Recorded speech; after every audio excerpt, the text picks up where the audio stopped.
నమస్తే, welcome to reflection news.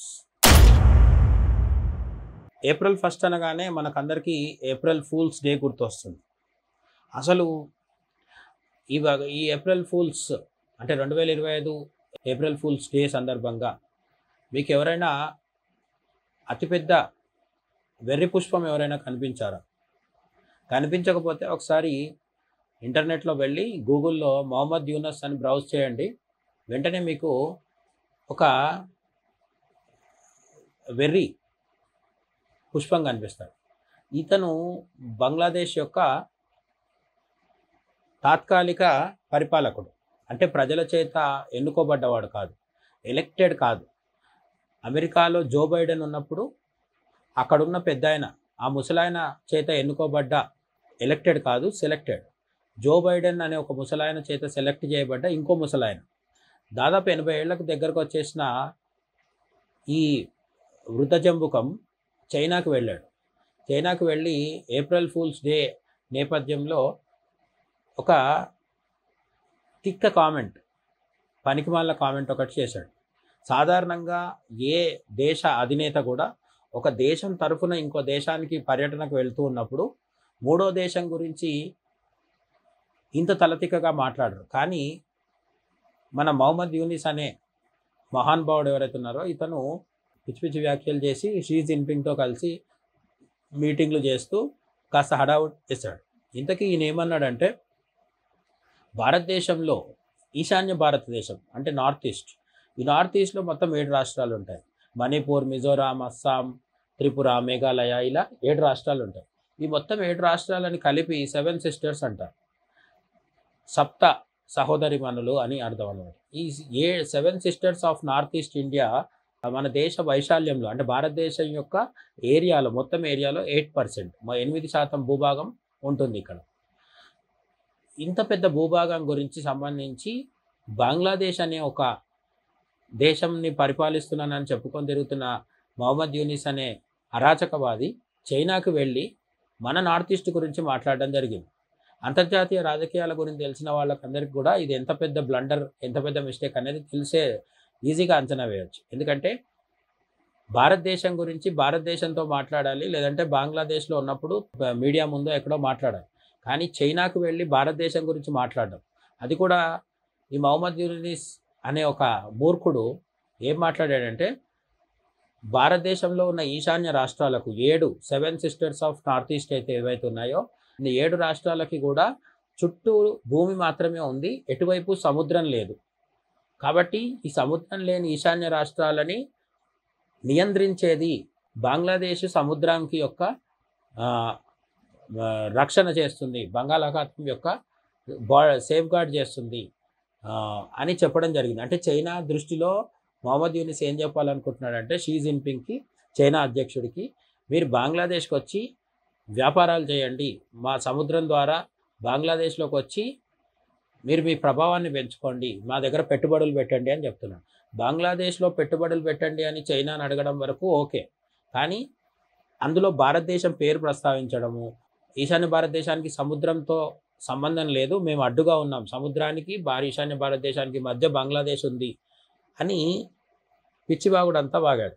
దీంట్లో అంతర్లీనంగా మొహమ్మద్ యూనిస్ అనేవాడు చెప్తున్నది ఏంటంటే, చైనా బంగ్లాదేశ్ కలిసి ఈశాన్య భారతదేశంలో అల్లకల్లోలం సృష్టిద్దాము, ఈశాన్య భారతదేశాన్ని ప్రధాన భారతదేశం నుంచి విడదీసేద్దాము, దాదాపుగా ఇటువంటి దురుద్దేశం ధ్వనించేలాగా ఇండైరెక్ట్గా ఈ స్టోరీ అంతా చెప్పాడు. ఏది, భారతదేశంలో ఉన్న 7 ఈశాన్య రాష్ట్రాలకి సముద్రంతో సంబంధం లేదు, అడ్డుగా బంగ్లాదేశ్ ఉంది, మీరు బంగ్లాదేశ్లోకి వచ్చి పెట్టుబడులు పెట్టండి, ఇలా ఏదో మాట్లాడడం జరిగింది. అయితే చైనాకి ప్రస్తుతం బంగ్లాదేశ్తో అవసరం ఉందా, పెట్టుబడులు పెడతారా అంటే, అటువంటి ఉద్దేశం చైనాకు ఒకవేళ ఉన్నా కూడా ఇప్పుడు చైనా అటువంటి పిచ్చి పిచ్చి వేషాలు వేసే అవకాశం లేదు. ఎందుకంటే ట్రంప్ చైనా మీద విపరీతంగా ట్యాక్సులు వేసి చైనా వ్యాపారాలన్నీ దెబ్బతీస్తున్నాడు. అంటే అమెరికాలో చైనా వాడు అమ్ముకునే వస్తువులు, యూరోప్లో అమ్ముకునే వస్తువులు ఇప్పుడు అమ్ముకునే పరిస్థితి పోయింది. వాడికి కొత్త మార్కెట్ కావాలి. అందుకనే మనతో గల్వాన్ వ్యాలీలో కానీ, లద్దాఖ్లో కానీ అనేక చోట్ల ఉన్న గొడవలన్నింటినీ కూడా అంటే స్లోగా తగ్గించుకొని కాళ్ళబేరానికి వచ్చి ఇండియన్ మార్కెట్లో చైనీస్ వస్తువులు అమ్ముకోవడానికి, అలాగే India to China direct flights నడుపుకోవడానికి చర్చలు జరిపి మొత్తానికి ఎట్లానో మోడీని, జయశంకర్‌ని ఒప్పించి ఈ మధ్య కాలంలో ఆర్మీ వెనక్కి వెళ్ళిపోయింది. అంటే చైనా ఆర్మీ వెళ్ళిపోయింది. ఇండియన్ ఆర్మీ కూడా వెనక్కొచ్చేసింది. కానీ చైనాని నమ్మకూడదనే విషయం మనకు తెలిసిందే కదా! అనేక సార్లు ఇండియాని మోసం చేసి దొంగ దెబ్బ తీసింది చైనా. కాబట్టి చైనాని ఎవరు నమ్మకపోయినప్పటికీ తాజాగా ఏప్రిల్ 1వ తేదీనే చైనా అధ్యక్షుడు షీ జిన్‌పింగ్ భారతదేశ రాష్ట్రపతి ద్రౌపది ముర్ముకి ఒక లేఖ రాసి, ఈ లేఖ ద్వారా మన భారతదేశ చైనా దౌత్య సంబంధాలు, వ్యాపార సంబంధాలు ఇవన్నీ కూడా అభివృద్ధి కావాలని నేను కోరుకుంటున్నాను. మనం కలిసి పనిచేద్దామని షీ జిన్‌పింగ్ చెప్పడం జరిగింది. అంటే చైనా అధ్యక్షుడు కోరుకోవడం జరిగింది. అంతేకాకుండా భారతదేశ మార్కెట్‌లో మేము ఎంటర్ అయ్యి మేము బాగా వ్యాపారం చేసుకోవాలనుకుంటున్నాం అని కూడా ఆ సుదీర్ఘమైన లేఖలో ప్రత్యేకంగా ఆయన చెప్పడం జరిగింది.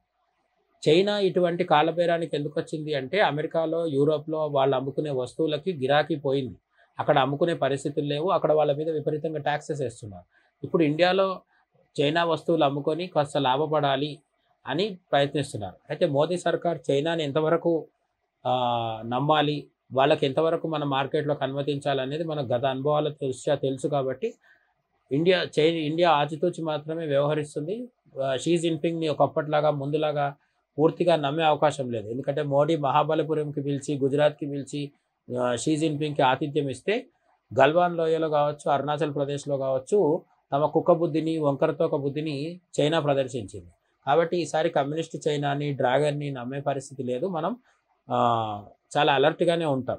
అయితే ఇవన్నీ సరిగ్గా ఆలోచించుకొని మొహమ్మద్ యూనిస్ లేదంటే తెలిసి కూడా కక్కుర్తికి పోయిన మొహమ్మద్ యూనిస్ ఏమంటున్నాడంటే, ఒకవైపు చైనానే ఇండియాతో కలిసి పనిచేయడానికి సిద్ధపడుతుంటే, ఇండియాకి వ్యతిరేకంగా చైనాని బంగ్లాదేశ్‌లోకి పిలిచి ఏదో పెద్ద రాజకీయం చేద్దాము, తన పదవిని అంటే బంగ్లాదేశ్ నాయకుడిగా, పరిపాలకుడిగా తను ఇంకా కొంతకాలం కొనసాగాలని ప్రయత్నిస్తున్నారు. కానీ అటువంటి పరిస్థితులు దాదాపుగా తగ్గిపోతున్నాయి. ఎందుకు?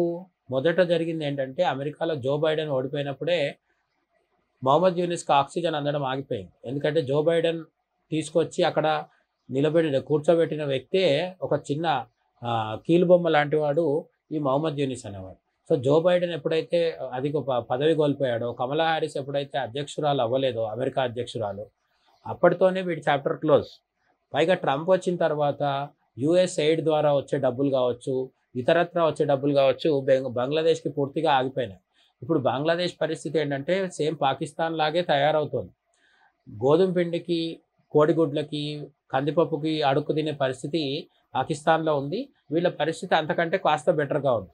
అంతే తప్ప బంగ్లాదేశ్‌లో పెద్దగా గొప్ప పరిస్థితులు ఏం లేవు. బంగ్లాదేశ్‌లో ఉన్న టెక్స్టైల్ ఇండస్ట్రీ కూడా మూతపడడంతోని మన అదానీ కంపెనీ లాంటి వాటికి ఎలక్ట్రిసిటీ బిల్లులు కట్టకపోవడంతో, విద్యుత్ ఆగిపోవడంతో టెక్స్టైల్ ఇండస్ట్రీ కూడా సంక్షోభంలో పడింది. ఇప్పుడు ఆ టెక్స్టైల్ ఇండస్ట్రీస్ అన్నీ యోగి పాలనలో ఉన్న యూపీకి తరలిపోతున్నాయి. కాబట్టి వాణిజ్యపరంగా, ఆర్థిక పరంగా, అట్లనే రాజకీయంగా రోజు స్టూడెంట్సు, ఇస్లామిక్ జిహాదీ గ్రూపులు, అట్లనే ఖలీదా జియా నాయకత్వంలోని బంగ్లాదేశ్ నేషనలిస్ట్ పార్టీ, షేక్ హసీనాను సమర్థించే అవామీ లీగు, ఇట్లా ఒక 10 రకాల గ్రూపులన్నీ కలిసి బంగ్లాదేశ్‌లో రోజు కొట్టుక చేస్తున్నాయి. అంటే బంగ్లాదేశ్‌లో శాంతి భద్రతలు లేవు, రాజకీయ స్థిరత్వం లేదు, ఆర్థికంగా ఏం బాలేదు. అయినా సరే అమెరికా సపోర్ట్ పోయింది కదా, చైనా దగ్గరికి వెళ్దాం. ఆ మధ్యకాలంలో పాకిస్తాన్ ఐఎస్ఐ వాళ్ళని కూడా తీసుకొచ్చి బంగ్లాదేశ్‌లో ఉత్తర భాగంలో మన భారతదేశానికి వైపు వచ్చినప్పుడు చికెన్ నెక్ అనే ప్రాంతం ఉంటుంది. అంటే ఇది భారతదేశానికి ప్రధాన భారతదేశానికి ఈశాన్య రాష్ట్రాలతో ఉండే ఒక చిన్న లింక్. ఇది కేవలం 20-25 కిలోమీటర్ల వెడల్పు మాత్రమే ఉంటుంది కాబట్టి ఇక్కడ మనల్ని బ్లాక్‌మెయిల్ చేయొచ్చని మొహమ్మద్ యూనిస్ ఆవేశపడ్డాడు. ఐఎస్ఐ వాళ్ళని తీసుకొచ్చి చూపించడం కూడా జరిగింది. అంటే ఈ చికెన్ నెక్‌ని బ్లాక్ చేయడం ద్వారా ఈశాన్య భారతదేశాన్ని భారతదేశం నుంచి విడగొట్టేస్తామేమో అని బెదిరించే ప్రయత్నం చేయడం జరిగింది. కానీ ఇక్కడ ఇవి జరుగుతుంటేనే బలూచిస్తాన్‌లో జాఫర్ ఎక్స్‌ప్రెస్‌ని హైజాక్ చేయడము, బలూచ్ రెబెల్సు, ఖైబర్ పఖ్తూన్‌ఖ్వాలో పాకిస్తానీ తాలిబాన్లు వీళ్ళందరూ పాకిస్తాన్ ఆర్మీని, ఐఎస్ఐని ఒంగోబెట్టి వాయగొడుతున్నారు. కాబట్టి పాకిస్తాన్ ఆర్మీకి తమ సొంత దేశంలోనే దిక్కుమొక్కు లేదు. ఒకేసారి 2500 మంది, 3000 మంది సోల్జర్స్ రాజీనామా చేసి వెళ్ళిపోతున్నారు. ఎందుకంటే ఆర్మీలో ఉంటే కుక్కచావు చావాల్సి వస్తుంది ఉగ్రవాదుల చేతిలో. పాకిస్తాన్ సైనికులు భయపడి రాజీనామాలు చేస్తున్నారు. అటువంటి ఊరకుక్కల్ని తీసుకొచ్చి బంగ్లాదేశ్లో ఉన్న చికెన్ నెక్ బార్డర్ దగ్గర భారతదేశాన్ని భయపెడదామని మొహమ్మద్ యూనిస్ ప్రయత్నించాడు. అవేవి గిట్టుబాటు అవ్వకపోవడంతో ఇంకా చివరిగా చైనా దగ్గరికి వెళ్ళి మీరు మాకు డబ్బులు ఇవ్వండి, అట్లనే ఇండియాని బెదిరిద్దాం ఇద్దరం కలిసి అని ఈ నార్త్ ఈస్ట్లో 7 రాష్ట్రాలకు సముద్ర తీరం లేదు లాంటి అర్థం పర్థం లేని వ్యాఖ్యలు చేస్తున్నారు. అయితే భారతదేశం తరఫున జరుగుతున్నది ఏంటి అంటే, మోడీ ఏదైనా మాట్లాడితే భయపడాలి, కానీ మోడీ మాట్లాడట్లేదు మౌనంగా ఉన్నాడంటే ఇంకా ఎక్కువ భయపడాలి. ఈ విషయం మన దేశంలో ఉన్న ప్రతిపక్షాలతో సహా పాకిస్తాన్లో ఉన్న హఫీజ్ సయీద్ లాంటి ఉగ్రవాదులకు కూడా బాగా తెలుసు, ఖలిస్తానీ వాళ్ళకు కూడా బాగా తెలుసు. ఎందుకంటే ఏ క్షణాన ఎప్పుడు అజ్ఞాత వ్యక్తులు వచ్చి, అన్నోన్ మెన్ వచ్చి వేసేసి వెళ్ళిపోతారో తెలియని పరిస్థితిలో పాకిస్తాన్లో, కెనడాలో, న్యూజిలాండ్లో, అమెరికాలో భయపడుతూ బతుకుతున్నారు ఖలిస్తానీలు, పాకిస్తానీ జిహాదీలు. వాళ్ళ లాంటి అనుభవం బంగ్లాదేశ్కి కూడా కలగాల్సిన టైం అయితే వచ్చినట్టుగానే కనిపిస్తుంది. అయితే బంగ్లాదేశ్తో జరగబోయేది ఇంకా సీరియస్గా ఉంటుంది. షేక్ హసీనా తిరిగి బంగ్లాదేశ్కి వెళ్ళి మళ్ళీ ప్రధాని అవుతారనే ఒక వార్త వినిపిస్తున్న, అంటే ఒక ప్రచారం జరుగుతున్నప్పటికీ భారతదేశం ఈసారి బంగ్లాదేశ్ వల్ల ఏర్పడే సమస్యకి శాశ్వత పరిష్కారం చూడబోతుంది అని కొందరు అంటున్నారు. ముఖ్యంగా ఎక్స్ సర్వీస్ మెన్, ఆర్మీ నుంచి రిటైర్ అయిన వాళ్ళు ఎవరైతే ఉంటారో విశ్లేషకులు, అటువంటి వాళ్ళు, మేజర్ గౌరవార్య లాంటి వాళ్ళు కూడా ఇవన్నీ చెప్తున్నారు అన్నమాట. వీళ్ళు చేస్తున్న ఊహాగానాలు, ఇవి ప్రస్తుతానికి ఊహాగానాలే, నిజమని చెప్పడానికి లేదు, కానీ జరిగే అవకాశాలు ఎక్కువ ఉన్నాయి. ఏంటి అంటే, మనం ఏదైతే చికెన్ నెక్ అంటున్నామో దాన్ని చికెన్ నెక్ కాదు, ఎలిఫెంట్ ట్రంక్, అంటే ఏనుగు తొండంలాగా వెడల్పు చేయాల్సిన అవసరం ఉంది అని కొంతమంది అంటున్నారు. దీనికి పెద్దగా టైం పట్టదు, ఒక 4-5 రోజుల పని మాత్రమే. ఏమీ లేదు, బంగ్లాదేశ్ యొక్క ఉత్తర భాగం ఏదైతే ఉందో, రంగపూర్ అంటారు దాన్ని, ఆ ప్రాంతాన్ని మన ఆర్మీ ఒకసారి చేజిక్కించుకుంది 3 వైపుల నుంచి వెళ్ళి అంటే అదొక వారం రోజుల పని. ఆ ప్రాంతం మన చేతికి వచ్చేసింది అంటే మాత్రం బంగ్లాదేశ్ 2 ముక్కలు అవుతుంది, ఆ రెండో ముక్క మన దాంట్లో కలిసిపోతుంది. అప్పుడు మన చికెన్ నెక్ వెడల్పు అవుతుంది. కాబట్టి ఈశాన్య భారతదేశానికి రాకపోకలు మనకు చాలా దగ్గర అవుతాయి. అలాగే ఇంకొక ప్రాంతం ఏంటంటే త్రిపుర. ఈ త్రిపురలో కానీ మణిపూర్లో గవర్నర్ పాలన నడుస్తుంది. అక్కడ అత్యంత కీలకమైన వ్యక్తుల్ని గవర్నర్గా నియమించడం జరిగింది. అట్లనే ఈశాన్య రాష్ట్రాల్లోనే ప్రస్తుతం అంటే ఆర్మీలో పనిచేసిన చాలామంది అనుభవజ్ఞులైన ఎక్స్ సర్వీస్ మెన్ అందరినీ తీసుకెళ్ళి అక్కడ పెట్టడం జరుగుతుంది. ఎందుకు అంటే, ఎటువంటి యుద్ధ వాతావరణం వచ్చినా సరే మోడీ ప్రభుత్వం ప్రిపేర్డ్గా ఉంటుందన్నమాట. అలాగే ఏదైనా పెద్ద సైనిక చర్య తీసుకుంటుందా అనే దానికి కూడా చాలా సంకేతాలు వస్తున్నాయి. ఇప్పుడు ఇవన్నీ తో పాటు త్రిపురలో ఉన్న వాళ్ళు కూడా కొంతమంది డిమాండ్ చేస్తున్నది ఏంటంటే, మనకు త్రిపుర రాష్ట్రంలో ప్రస్తుతం బీజేపీ అధికారంలో ఉంది. ఈ త్రిపురకి బంగ్లాదేశ్లో ఉన్న చిట్టగాంగ్ పోర్ట్కి అంటే నావికా పోర్ట్ అంటే హార్బర్ ఉంటుంది కదా, దానికి చిట్టగాంగ్కి త్రిపురకి మధ్యలో కేవలం ఒక 200 కిలోమీటర్ల దూరం మాత్రమే ఉంటుందన్నమాట. ఈ 200 కిలోమీటర్ల దూరం బంగ్లాదేశ్ ఉంది అయిపోయింది. అంటే బ్రిటిషర్ల కాలంలో విభజించినప్పుడు జరిగిన అనేక చారిత్రక తప్పిదాల్లో ఇటువంటి ఇది కూడా ఒకటి అనమాట. చిట్టగాంగ్ ప్రజలు భారతదేశంతో కలుద్దాం అనుకున్నప్పటికీ కూడా అది అప్పుడు కుదరలేదు. దానివల్ల చిట్టగాంగ్ అనేది బంగ్లాదేశ్లోకి వెళ్ళిపోయింది. ఇప్పుడు త్రిపుర నుంచి ఒక 200 కిలోమీటర్ల భూభాగాన్ని భారతదేశం కానీ స్వాధీనపరచుకుంటే చిట్టగాంగ్ అనే ఒక కీలకమైన పోర్టు కూడా భారతదేశం చేతిలోకి వచ్చేస్తుంది. అయితే ఇట్లాంటి సైనిక చర్యలు చేసి ఆక్రమించుకోవడం అంత ఈజీనా అంటే కొంతవరకు కష్టమే, కానీ అసాధ్యమైతే కాదు.